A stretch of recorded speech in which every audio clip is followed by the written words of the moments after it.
Welcome back to Stormi Tells Ghost Stories, home at Savannah on my Girls Rock Productions channel.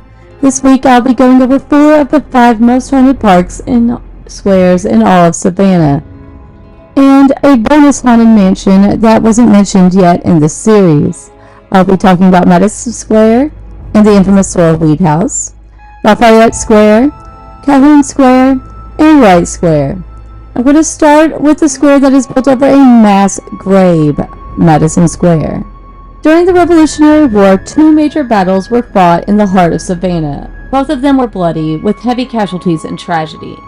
Not only that, but both occurred in the area that would later become Madison Square. It's even said that the area is a burial site and mass grave for soldiers who had perished in the war.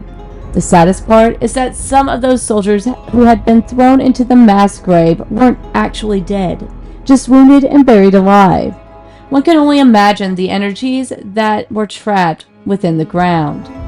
These days, Madison Square is a picturesque and peaceful place, and if it weren't for the statue of William Jasper, no one would ever guess that battles had taken place there.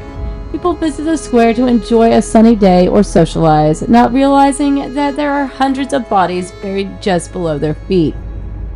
Plenty of visitors to the square have witnessed the darker side, however, and reports of black masses that move around in strange ways, apparitions, phantom footsteps, disembodied cries and yells, cold spots, and even lights appearing in the sky. During the American Revolution, the British invaded and captured the city of Savannah. The South was particularly rebellious and held Savannah as a strategy to appeal to the Loyalist sentiments, while the British used Savannah as a base to conduct raids along the southern coast. A year later, a joint French-American army attempted to push the British out of Savannah once and for all. The battle was bloody, with heavy losses of life on both sides. The area near Madison Square was where the battle was held, and a pit was dug to bury the dead. Just over a few weeks, the Revolutionary Army lost over 250 soldiers, while the British lost 40, with countless wounded. The bodies added to the pit regardless of whether they were dead or not. There was no time to differentiate between the two or provide critical care in the heat of battle. While the British had won the battle during the Siege of Savannah, the area was ceded back to the United States when the Revolution was won by the Americans. In 1837, Madison Square was built alongside Lafayette and Pulaski Squares. The square was named after James Madison, and the Sorrel-Weed house, that we will be getting to shortly, can be found on the square. In the center of the historic square sits a large looming statue of William Jasper. He was considered a war hero who died while raising the flag of his regiment. He did not perish until the flag was raised after he was mortally wounded, honoring his fellow soldiers during his final moments on Earth. Locals tend to call Madison Square Jasper Square instead to honor his bravery and commitment to his brethren. A quaint, beautiful park by day, a strange and otherworldly place by night. During the day, you'll find locals taking a stroll, tourists taking photos and posing with Jasper, and plenty of picnics, dog walkers, and students. During the nighttime, however, the mood changes. The Jasper statue becomes foreboding. The trees begin to change shape, their spindly arms like spiders' legs reaching out across the paths. Unusually cold winds and the feeling of being watched. A darker energy permeates the aura of Madison Square. Some of the strangest experiences reported at Madison Square are surely the shadow people. Seen out of the corner of one's eye, these people dart from place to place, following those who come through the park after dusk. One of these entities is known to get a bit close for comfort, breathing down the necks of late-night visitors. This apparition is pitch black and, unlike the other shadow people, has no features. It's extremely tall and spindly, and no one is sure who this entity was when it was alive, if it ever was alive. The other shadow people are thought to be spirits of the men who died during the Siege of Savannah.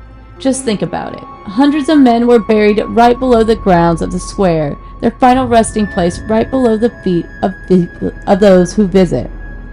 It seems as if the dark energy has permeated into the surrounding areas as well. even the houses and businesses near the square are reportedly all haunted. Excavators have even come across buried bodies from the siege while constructing the foundations of the new homes. Aside from the Sorrel-Weed house, which we will be getting to shortly, there is another haunted home on the square, the Green Meldrum House. This house is home to several entities, and they only seem to appear in the home when music is playing. Objects in the home are known to move from place to place on their own, and voices are heard at all hours of the day and night, even if the home is empty of the living. St. John's Episcopal Church is also haunted. The choir members have even been pushed by unseen hands while performing hymns. The maintenance staff at the church report a dark entity that guards the church bells, and the apparition of a woman in black is also commonly reported. Now, let's talk a little more about the Sorrel-Weed house, which is rumored to be one of the most haunted houses in the area and the site of a couple questionable suicides. Atop Madison Square in Savannah, Georgia, lies one of Savannah's most historic houses. The city is chock full of haunted houses, streets, tunnels, and cemeteries, but the Sorrel-Weed house is one of the most infamous and a local favorite. It's made multiple cameos in movies like Forrest Gump and even was on the Today Show. The home's claim to fame is its beautiful architecture, massive size, and multiple hauntings.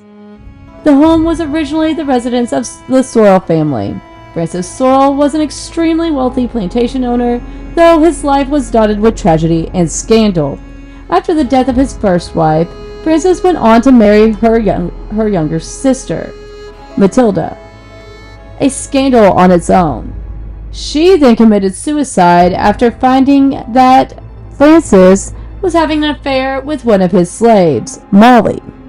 A few weeks later, Molly was also found dead in an apparent suicide. Could this be a coincidence, or did Francis have something to do with the deaths of both women? The spirits of both Molly and Matilda have been reported to haunt the house to this day. Visitors also experience a dark entity in the home and some even report feeling as though they are being choked. The darker hauntings could be caused by the spirits of the soldiers who had died in the siege of Savannah, which we just talked about with Madison Square. The Sorrels were among Savannah's most wealthy and influential families. Francis was a West Indian plantation owner born in Saint Domingue, now known as Haiti. A slave revolt in the area forced he and his family to flee the country, and he ended up in the United States. Despite his upbringing, he became a slave owner himself.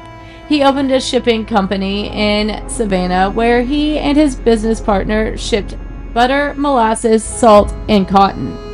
He even took part in the slave trade. The company grew at an alarming pace, creating nothing but wealth for the Sorrel family. Moxley Sorrel was Francis' son. He fought alongside the Confederates in the American Civil War and rose all the way to the rank of Brigadier General. The Sorrel-Weed house itself was built in 1837 by the famous architect Charles Kluski. In the mid-20th century, it was one of the first homes in the historic district that was restored. The Historic Savannah Foundation made the Sorrel-Weed house their first exhibit, which they used to showcase the restoration work they intended to place upon the homes in the area. It was also one of the first sites to be named a historic landmark by the state of Georgia. The home has made multiple appearances in pop culture, as the opening shot of the movie Forrest Gump. The building was showcased when the first scene was shot from the rooftop of the Sorrel-Weed house, showing Madison Square and the surrounding area. The home was also made its appearance on the Today Show, as well as multiple ghost investigation shows like Ghost Hunters, Ghost Adventures, and Most Terrifying Places in America. Now let's dig into the stories that make the house haunted. Francis Sorrel married Lucinda Moxley after his arrival in the United States. Lucinda came from a wealthy background who did business with Sorrel. Lucinda died just a few years after their marriage. A coincidence? Maybe not. So Frances decided to keep it in the family and married her younger sister Matilda. The two enjoyed their marriage, but Francis had a little to no self-control.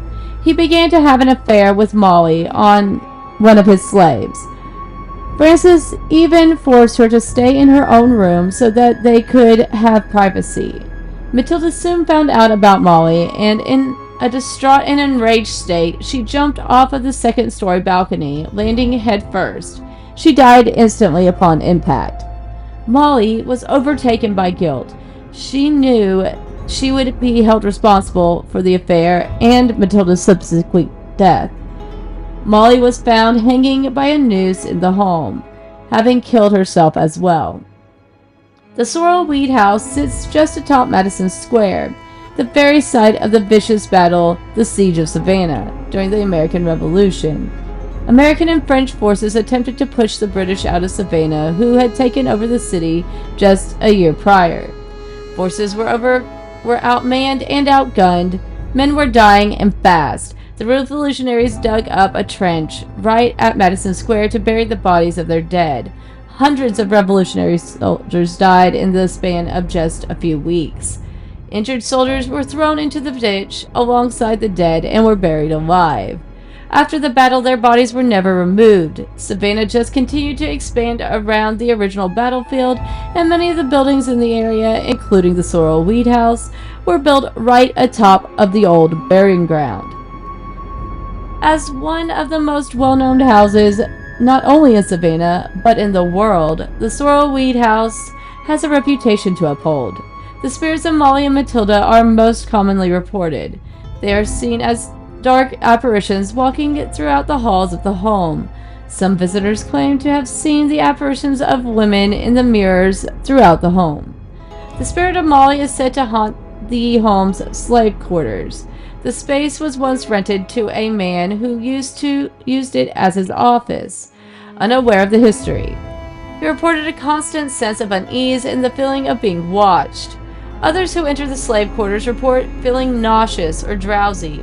Some even state they feel as though they are being choked with a thick rope. Others report the sounds of parties and gatherings in the living room. The sounds of merriment stop as soon as someone approaches the room. We are now going to visit one of the most haunted squares in all of Savannah, Lafayette Square. What is it about these quaint historic squares that charms us? Could it be the cobblestone paths leading up to the welcoming wooden bench? Perhaps it's the elderly oak trees draped in Spanish moss hanging over the walkways with a watchful eye. Whatever the reason, the squares of Savannah are some of the most historic, which brings a whole lot of hauntings. Lafayette Square is one of the charming parks with a hidden history, and more than just a few homes around the squares are occupied by ghosts. Savannah is known for its grid system and resulting squares that emerged from it. Founded in 1773, Savannah is considered America's first planned city and was Georgia's first city. The city is strewn together by a tapestry of squares connected in a grid-like system. 24 wards were designed by the city founder, General James Oglethorpe, with a square at the center of each one. Today, 22 of the original 24 squares remain. Savannah withstood the horrors of yellow fever, hurricanes, and 2 major fires, preceding the more famous one during the Civil War. These squares were often used as medical centers, mortuaries, and hospitals. They all have ghost stories attached to them, but Lafayette, with its central location between 2 famous districts, attracts some of the most potent energy in the city. Lafayette is just a little parcel of land nestled between a couple streets, but it sure does harbor a lot of haunted history. One of the 22 squares in Savannah, it's located on East Abercorn and East Macon Streets. It was constructed in 1837 and named for Gilbert du Motier, Marquis de Lafayette. a French military hero who fought in both the American and French revolutions, idolized by Americans as serving as an aide to George Washington. His name is etched into many squares and streets across America. At the center of the square is a memorial fountain donated to the city by the colonial dames of America to commemorate 250 years of Savannah history. Towering over the square on its northeast end is the Cathedral of St. John the Baptist, the oldest Catholic congregation in Georgia. Built in 1872 and 1876, the massive cathedral was nearly destroyed by a fire in 1898, but has continued to awe visitors with its twin steeples, the highest in the downtown area. Many parades, celebrations, and memorials are held in Lafayette Square. The adjacent Abercorn is the city's Irish and Scottish districts, and cultural festivals are common here. The reports of paranormal activity are even more common. Running along the outer edges of the square, two hotspots, the Andrew Lowe House and the Hamilton Turner Inn, both of which I have talked about in previous videos, garner reports of strange and unexplainable activities year after year. You can learn more about the Andrew Lowe House in Haunted Savannah Week 1 and the Hamilton Turner Inn in Haunted Savannah Week 4. The next square I'm going to talk about is not only filled with ghosts, but is also surrounded by some of the most notorious haunted mansions. Calhoun Square. Savannah's got a reputation for ghosts. Pretty much everywhere you look in the hostess city is reportedly haunted. As any Savannah's residents will say, Calhoun Square, or Massey Square, is chock full of all sorts of ghostly activity, from disappearances to murders. Calhoun Square is one for the books. The square has been left with a pretty deep scar from its past. The hauntings at Calhoun Square aren't just sequestered to the 1800s either. As recently as 2000, there was a horrible discovery by a local gas company. As they were demolishing the sidewalk to assess the gas lines in front of Massey Heritage Center, they discovered a bunch of human bones. Within minutes, the construction zone was roped off by police tape and turned into a crime scene. It was discovered that the bones were over 200 years old and belonged to a few enslaved African American people who had been brought to the Savannah as slaves. They were buried for centuries right beneath the feet of everyone who visited the square. Calhoun Square is situated right on the historic Abercorn Street, the same one that haunted 432 Abercorn sits on. Calhoun Square is one of the final 3 squares to be laid out in Savannah in 1851. While Savannah is famous for its parks and squares, Calhoun is unique. It's the only one that has all of its original buildings intact. Calhoun Square was named after John C. Calhoun. He was a South Carolina statesman who served as the vice president for James Adams and Andrew Jackson. Calhoun was selected in 1957 as one of the 5 greatest senators in American history, but he remains a very controversial figure due to his pro-slavery stance. Even in the wake of the racially motivated shooting at Emmanuel African Methodist Episcopal Church back in 2015, people petitioned to remove the monuments that were dedicated to Confederate figures. That same year, the monument to Calhoun was vandalized. Calhoun Square's namesake just adds more fuel to the fire that has been blazing since the 1800s. Its history is written in blood. Upon the deaths, slaves were brought to the land at Calhoun Square and disposed of without coffins, which is totally inhumane. It's estimated that around 1,000 enslaved people are buried beneath the Calhoun Square. Maybe the spirits of the people buried here cannot rest because the very ground they're buried under is named after a man who advocated for their enslavement. There are a couple of historical buildings on Calhoun Square. They are the Massey School and the Wesley Monumental United Methodist Church.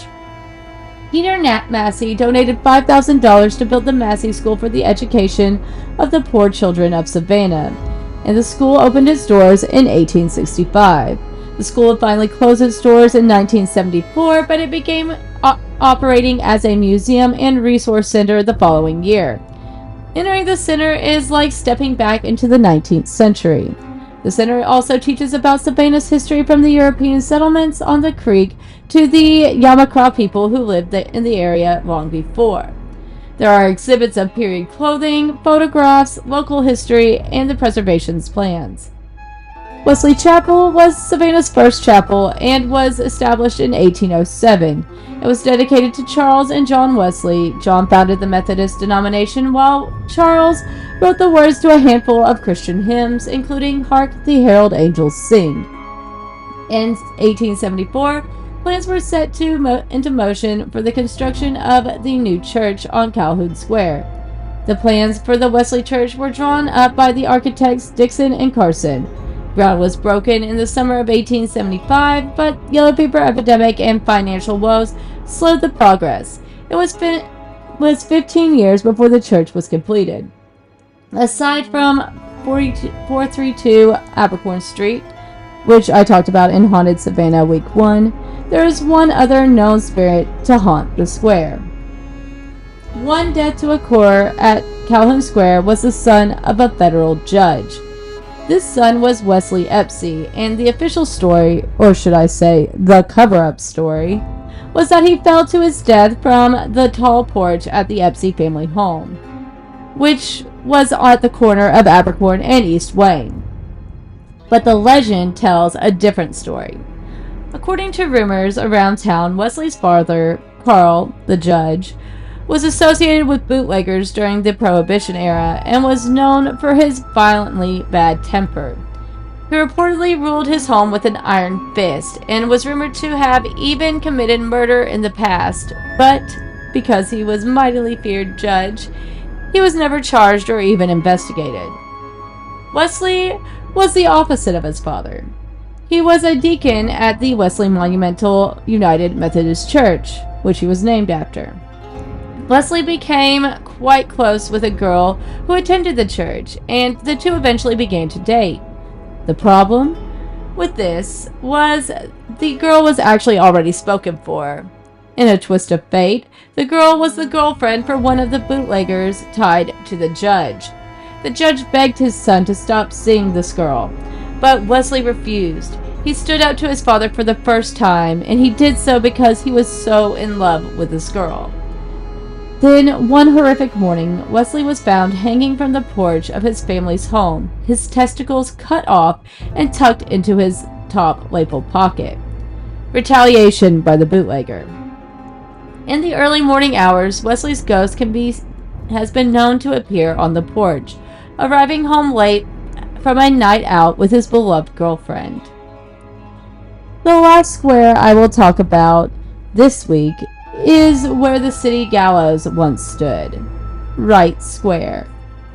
One of the 4 original squares laid out in Savannah's historic district, Wright Square has a dark past. Cradled by East York Street and East State Streets, the square has witnessed anguish and spilled blood since its beginning. One of Savannah's first burial grounds were located in Wright Square. At the southwest corner of the square is where the bodies of those first buried here rest. As seen with Madison Square and Lafayette Square, Wright Square was established atop of a burial ground, much like the rest of Savannah.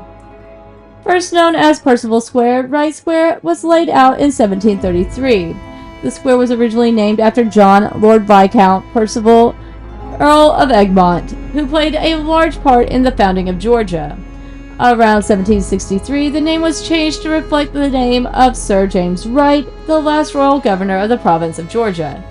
Wright Square was even once referred to as Post Office Square, Courthouse Square, and even darker still, Hanging Square. Since the early days, Wright Square was a gathering for people of all kinds, and it soon became the local monthly auction. Became the location for local monthly auctions, courthouse, and much more. In 1739, Yamaka Chief Tomochichi offered cooperation and peace to the colonists of early Georgia, and he was later buried in the center of the square after his passing. There was a stone pyramid built in the square to honor him and was marked as Savannah's first monument. Over 100 years after, well-respected politician and businessman William Washington Gordon was also given a memorial in Wright Square. It was designed by architects Henry von Brunt and Frank M. Howe. To make way for the new memorial, the city desecrated the grave of Tomochichi, the one who was actually responsible for Savannah's early safety and success. They even disrespectfully and unceremoniously removed his remains and scattered his bones around the square during the process. Thankfully, some of Savannah's preservationists recognized how terrible this act was, and a new monument was built. It was made out of granite stone and was placed in a beautiful corner of the square. Another famous story attached to the square is that of Alice Riley. In the midst of winter of 1733, Alice, her husband Richard, and 38 other Irish servants barely survived the long, cold voyage to America. They had just spent weeks upon weeks on the unforgiving ocean, nearly dead from starvation, famished and distraught. Upon their arrival in Georgia, Alice and Richard worked for William Wise, who owned cattle on a farm on Hutchinson Island. William Wise was a terrible and tyrannical man, difficult, mean, and stubborn. Mr. Wise would actually order a couple of his servants to bathe and groom him every day. During March of 1734, Mr. Wise was found dead on his bed, his head resting in a bucket of water with a handkerchief tied around his neck. He was the first murder victim in Savannah. Strangely enough, Alice and Richard were missing from the farm once authorities started to snoop around for clues on what happened to Mr. Wise. It turns out Alice and Richard were fed up with working for Mr. Wise. They were being mistreated, and they felt they needed to do something. After the murder, Alice and Richard fled the farm and were later found on the Isle of Hope in hiding. Alice and Richard were both sentenced to death for the murder of Mr. Wise. Just before the time of her hanging, Alice was discovered to be pregnant with the deceased Mr. Wise's baby. She admitted to being raped multiple times by William Wise during her time working for him. The magistrate decided to wait until her baby was born to hang her. And not a few minutes after her child was born, she was hanged on January 19, 1735, leaving her newborn an orphan. Alice was left on the gallows for 3 days.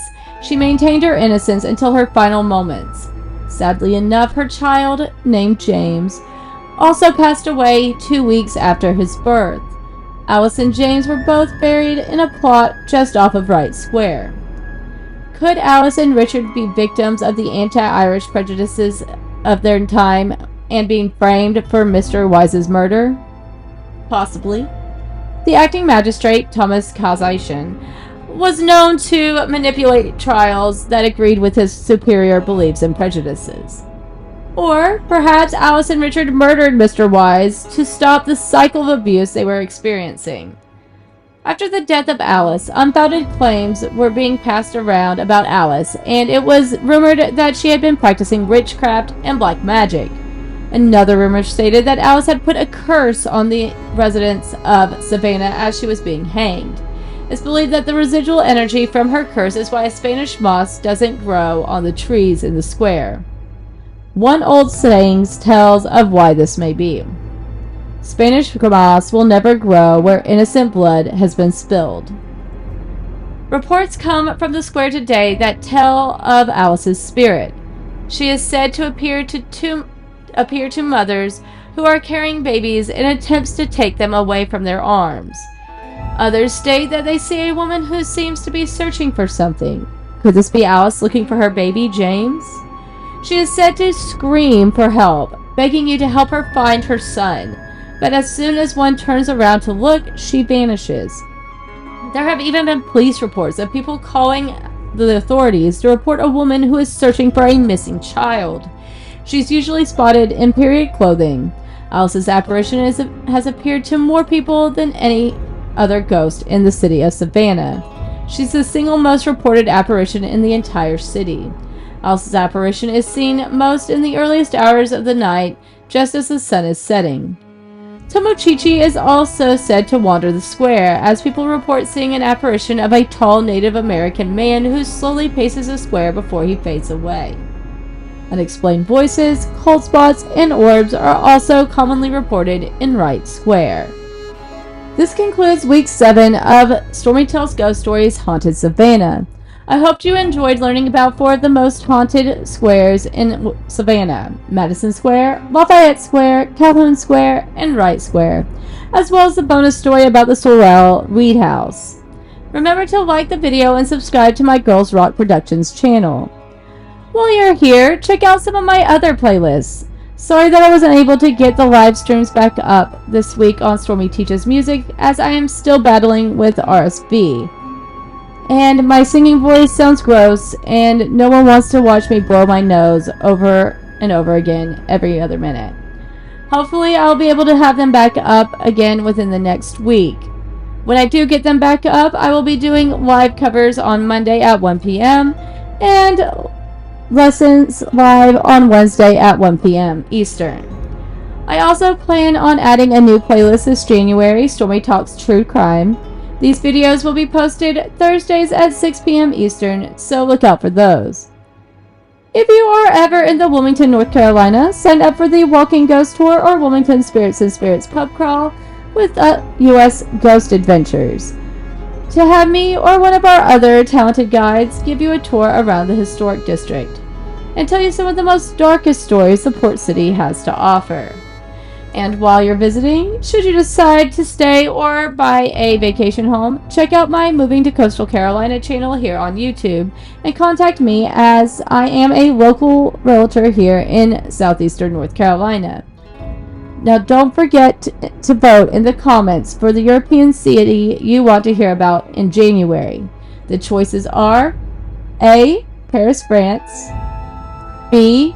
Edinburgh, Scotland, C. London, England, or D. Rome, Italy. Tune in next Tuesday at 6 p.m. Eastern Time for week 8 of Stormi Tells Ghost Stories Haunted Savannah.